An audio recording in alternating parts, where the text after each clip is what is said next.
설교 제목이 너무 거창한데요.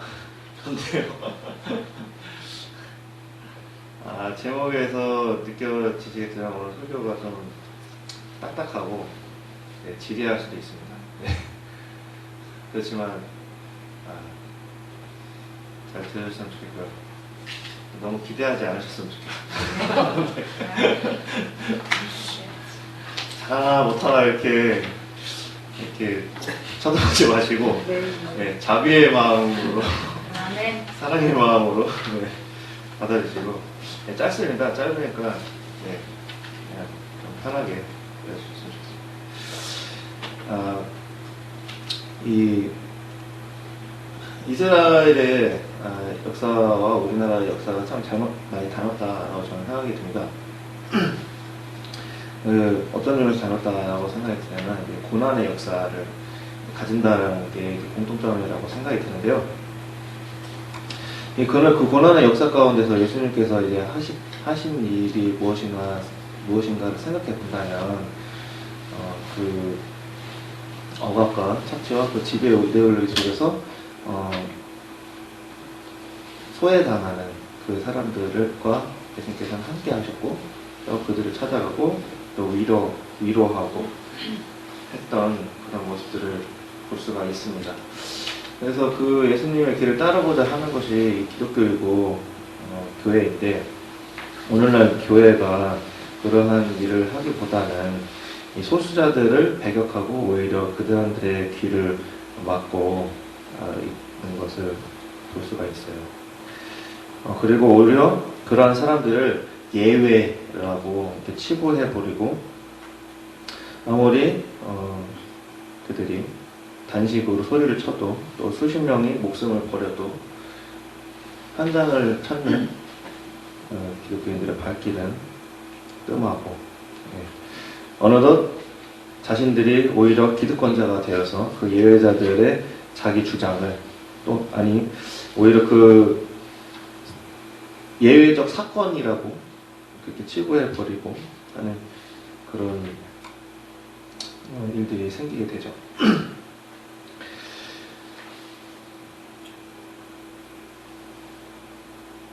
이러한 모습들을 보면은 우리 사회의 사회 안에서 그러한 사건들에 대해서 귀를 기울이고 또 사회적 통념에서 인정하고 통념적 부분에서 인정하고 하는 부분들을 오히려 기독교가 하나님의 이름으로 거부하고 또 예외시켜버리고 오히려 하나님의 편에서 하나님의 이름으로 약자의 편에서 섰었던 그 예수님을 배척하는 그러한 일들을 기독교가 오히려 벌이고 있지 않나 그렇게 생각이 듭니다. 이것은 오히려 우리 안에 계신 이 성령님의 일을 방해하는 그러한 일이라고 저는 이제 생각이 드는데요. 성령님께서 우리 안에서 예수님의 그러한 길을 따르고 또 이러한 소수자들에 대해서 귀를 열고 그들을 찾아가는, 그들의 현장을 찾아가는 그런 일들을 하라고 우리의 마음 가운데 그렇게 이야기를 하고 있는데, 그런 것을 거부한 채 이제 기독교가 자기 목소리만 내면서 그들의 탄식 소리를 오히려 묻히게 만드는 그러한 일들을 하고 있다고 지금 저는 생각합니다. 오늘 말씀 말고 이제 디모데후서 4장 말씀을 보면은 이런 말씀이 있습니다. 때가 이르리니 사람이 바른 교훈을 받지 아니하며 귀가 가리워져서 자기의 사욕을 따를 스승을 많이 두고 또 그 귀를 진리에서 돌이켜 허탄한 이야기를 따르리라. 그러나 너는 모든 일에 신중하여 고난을 받으며 전도자의 일을 하여 내 직무를 다하라 라고 디모데후서에서 말씀하고 있는데, 이 디모데의 전서 그리고 디모데 후서는 이제 바울 서신으로서 이제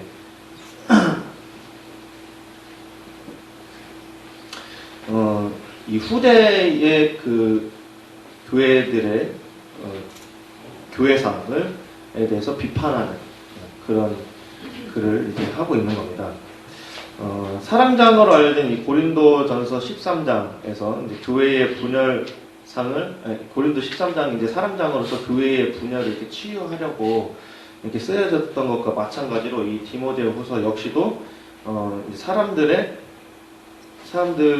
사람들이 모였던 이 교회 자체가 이제 감언이설의 공간이라든가 아니면 사교장으로 이제 변질되어가는 것에 대한 염려와 이제 질타의 내용을 이제 담고 있습니다.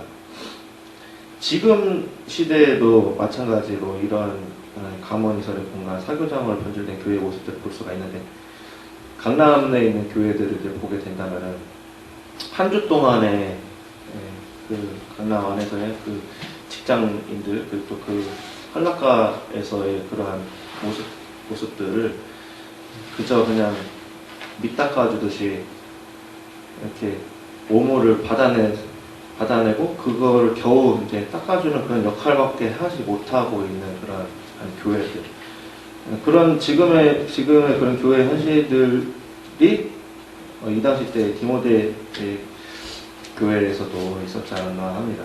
그래서 그것을 이제 경고하는 그런 이제 글을 디모데 교회에 보내게 되는데, 본래 교회라는 것이 에클레시아라고 해서 곧 보내심을 받은 자들이라는 뜻이지만,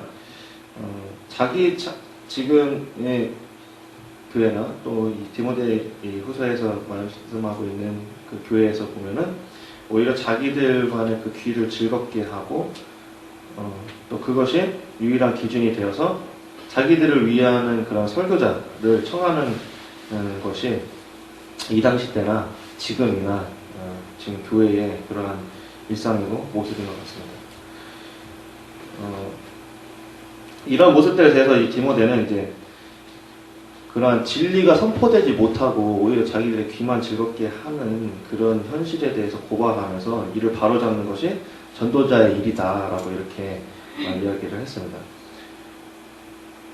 그리고 그렇게 하는 것이 바로 바울이 말하는 선한 싸움이고 또 진리를 선포함을 통해서 자신의 믿음이 지켜질 수 있다라고 이렇게 이야기를 하면서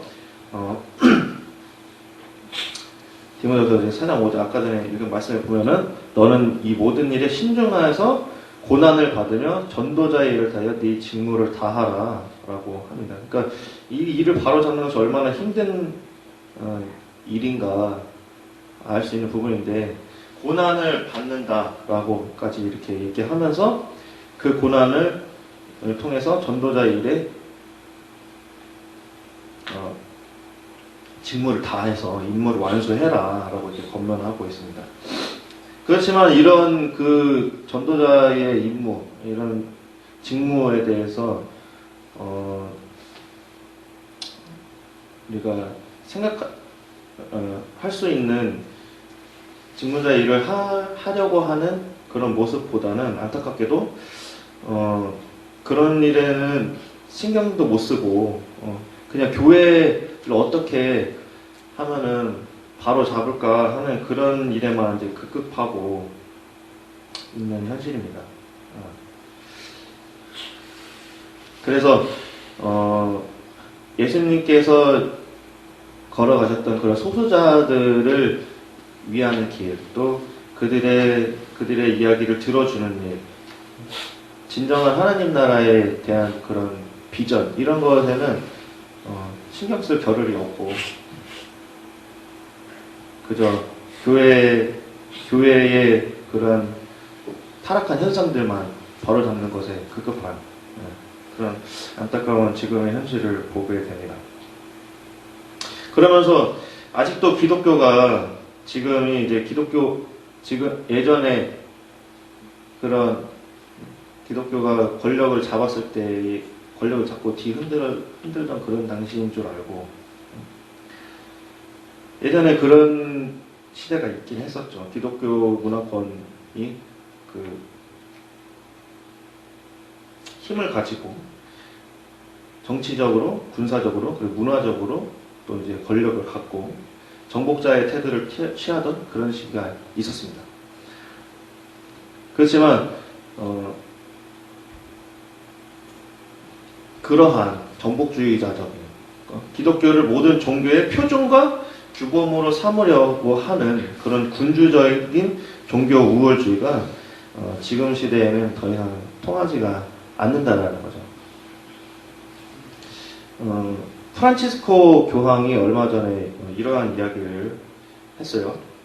한겨레 신문에 이제 나는데, 이제는 배제와 불평의 불평등의 경제체제를 유지하지 말라라고 할 때이다.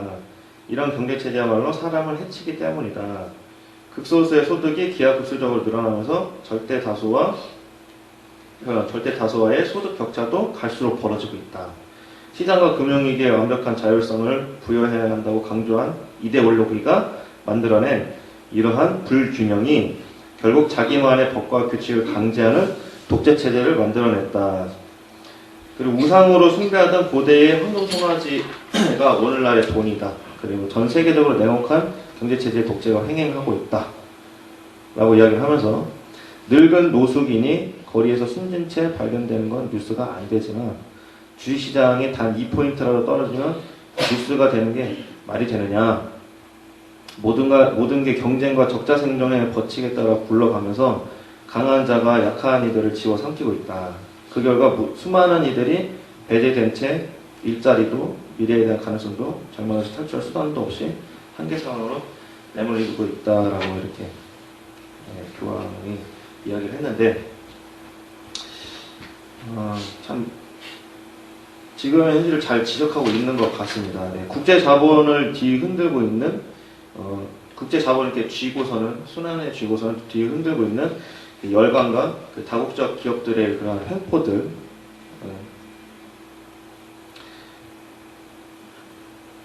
그러한 그 부의 축적과 집중화로 인해서 환경 파괴라든지 빈곤의 세계화, 그리고 기술적 산업적 위험이 이미 회복할 수 없을 그런 지경까지 이르고 있습니다. 자본주의의 발전이 지금 그 세계화라는 그 미명하에 경제 식민지화라는 역사를 되풀이하면서 쓰고 있습니다.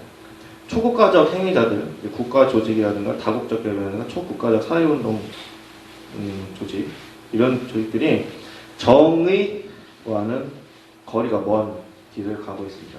기독교를 포함한 모든 종교들이 이 정의의 차원에서 함께 목소리를 높여야 할 때라고 저는 이제 생각이 듭니다.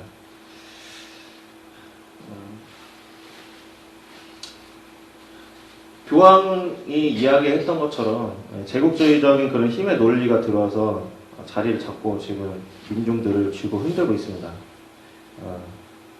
권력가들의 경제적 수탈과 그리고 사회적 억압에서 고통당하는 이들을 어떻게 하면은 우리가 해방시킬 수 있을 것인가 라고 생각을 해볼 때에 저는 함석헌 선생님의 뜻으로 보는 한국 역사라는 책을 읽으면서 한번 그 방법을 찾고자 한번 생각을 해봤습니다. 함석헌 선생님, 제가 이제 서두에 이제 이스라엘의 역사와 우리나라의 역사가 이제 많이 닮았다라는 게, 그게 이제 고난의 역사를 가지고 있다라고 하는데, 함석헌 선생님도 역시 그 고난의 역사를 통해서 민족 해방으로까지 이 뜻으로 보는 한국 역사를 통해서 이야기를 하고 계신데요. 이제 함석헌 선생님은 오랜 고난의 역사를 살면서 우리 민족의 양심이 타락하고 나라에 대한 생각이 부족하며 사상의 빈곤을 겪고 있는 중이다라고 이렇게 했습니다. 또 이런 고난의 역사, 그렇지만 이러한 고난의 역사가 있기 때문에 오히려 이 세계사의 온갖 더러움을 나르는 하수구가 우리나라가 될 수 있다. 그래서 오히려 그 더러움을 정화시키는 통로가 될 수 있다라고 그렇게 이야기를 하면서, 고난이 이제 해방으로 이어지고 해방이 곧 생명평화 세상으로 이어지게 된다라고 이렇게 이야기를 하고 있습니다. 근데 여기서 이 고난이 해방으로 이어지는 모습이 어떻게 그렇게 될 수 있을까 하고 이제 방법론적인 부분과 또 그런 담론적인 부분들도 이제 한번 생각을 해보다가 보니까 바울의 옥중서 스님 생각이 났어요. 네. 바울이 이제 자기가 고난을 겪고 있잖아요. 고난을 겪고 있음에도 불구하고 또 그 고난을 통해서 오히려 자기 일체의 비결을 깨달았다. 고난을 고난으로 여기지 않고 거기서부터 오히려 일체의 비결을 깨달아서 자신에게 능력 주신 데에서 무슨 일이든지 할 수 있다라고까지 이렇게 고백하게 되는 그러한 참 자유 또는 진리를 깨달은 그런 모습을 보면서 고난이 오히려 이 한 사람의 그 자속적인 그런 모습으로 이어지고 그것이 그 사람의 해방으로까지 이어질 수가 있구나라는 것을 보게 되었습니다. 그동안 이제 기독교는 그 인격의 자주가 없는 대속적인 신앙만을 이제 강조해 왔습니다. 대속적 신앙에 대해서 함수파 선생님이 또 이렇게 이야기를 하는데 네 피 흘릴 마음 또 그 피 한 방울 없어서 그저 남들 대신 흘려달라고 하면서 살고 싶으냐. 예수님의 피뿐이 아니라 내 피 또한 흘려야 된다라고 그렇게 말하고 있는 겁니다. 즉 말하자면 자속적 신앙으로 탈바꿈 되라고 그렇게 말하고 있는 것입니다. 오늘 본문 말씀에서 이야기하고 있는 바울은 제가 봤을 때는 그런 자속적 신앙을 이미 겪어내고 자기 안에서 풀어내고 또 자기 안의 해방을 이룬 것이 아닌가라는 생각이 또 듭니다.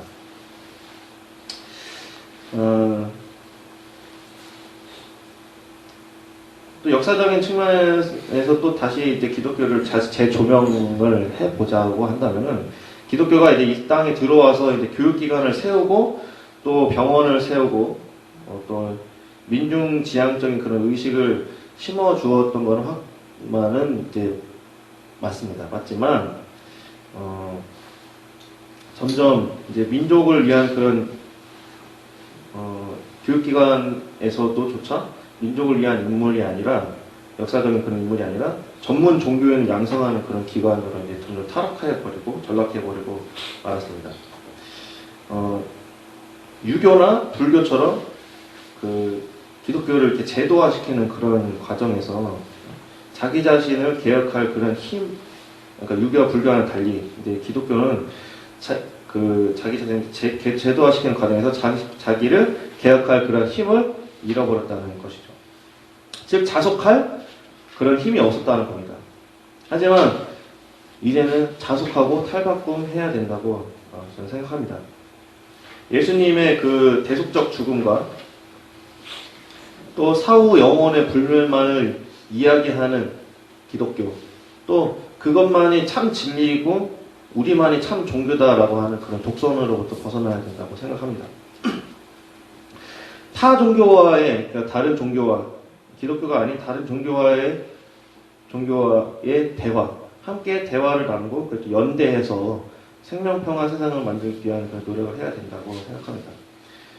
그러한 종교 간의 대화, 이런 것이 가장 이제 잘 이루어질 수 있는 방법이 뭐냐면 현장으로 이제 나아가는 것인데, 그 현장에서 이제 전 지구적인 그런 문제를 놓고 같이 함께 이렇게 토의하고 또 그런 것에 대해서 문제들에 대해서 같이 함께 외칠 때 종교 간의 대화가 가장 잘 이루어질 수 있다라고 봅니다.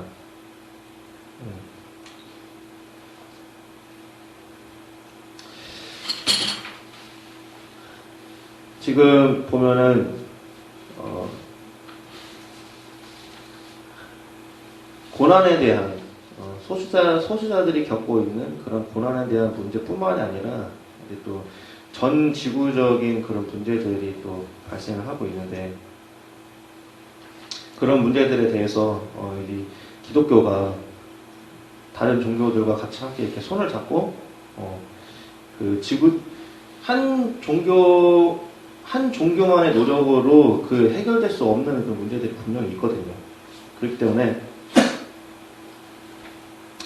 공동의 노력을 필요로 하고 있다는 것을 이제 인지를 하고 또 그거에 대해서 공동체적인 그런 책임감을 가져야 된다고 생각합니다.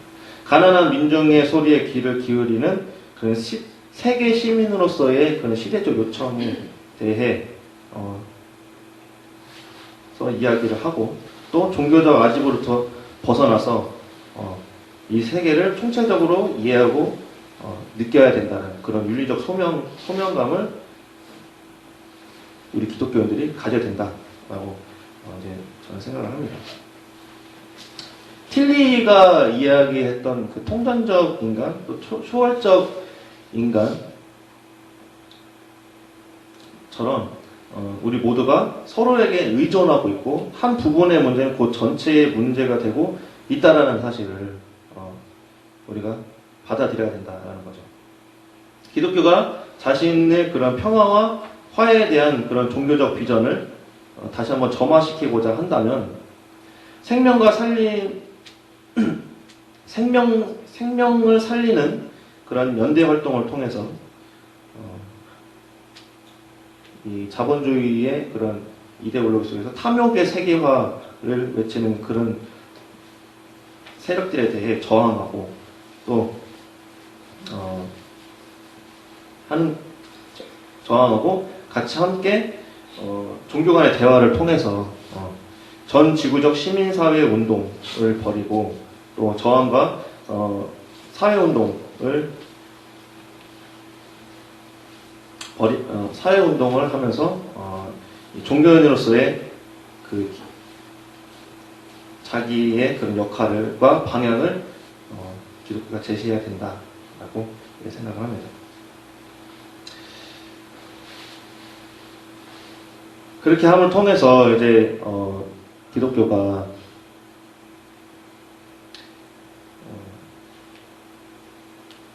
생명평화 세계에 대한 그 비전을 가지고